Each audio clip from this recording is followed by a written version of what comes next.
তাই না? রাজা পরশুরামের রাজপ্রাসাদ। হ্যাঁ,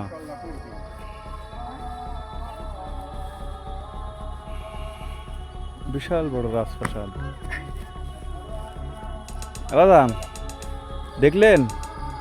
কি দেখলেন? হ্যাঁ, হ্যাঁ, রাজপ্রাসাদ। হ্যাঁ, সে ভালো মানুষ ছিল না খারাপ? জঘন্য লোক ছিল, যার জন্য নাম পরশুরাম আছে।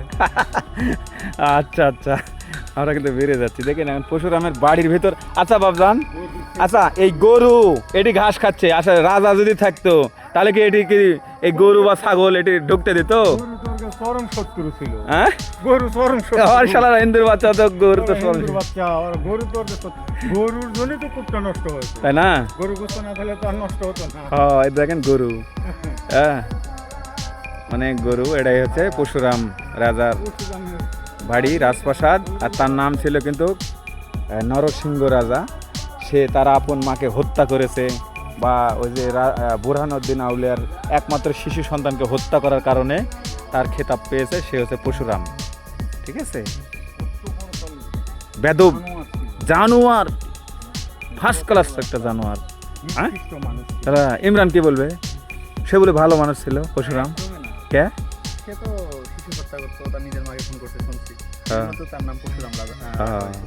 তে তাকে কি কি থ্যাঙ্কস দেবেন না কি করে? একদমই না। কে? তাকে পাইলে তো একবার আমি ওর মাকে যেভাবে শিখছিল না, আমি শিখতাম। পাও দুটার নিচে থুয়ে পায়ে আগুন লাগা দিত, বুঝছেন? এদিকে বেঁধে থুয়ে পায়ের তিন পুড়তে মানে একদিনে না, কম করে। হ্যাঁ, ওই 1 মাসে যান আস্তে আস্তে পুড়তে যান মরে। আর হাত পা বেঁধে দিত আর মুখ খুলে দিত, খেলতেন চিৎকার বাড়ে। ওকে ওকে, আসলে কত খারাপ ব্যক্তি ছিল। এখানে যাই আসে সে থুতু ফেলে। হ্যাঁ, আমিও কিন্তু থুতু ফেলেছি। তো যাই হোক, এখানে আমরা দেখেছি এই যে এখানে এই প্রাসাদ, এখানে কিন্তু একটা সাইনবোর্ড ঝুলানো রয়েছে। এই দেখেন পরশুরাম প্রাসাদ, এই দেখেন তো।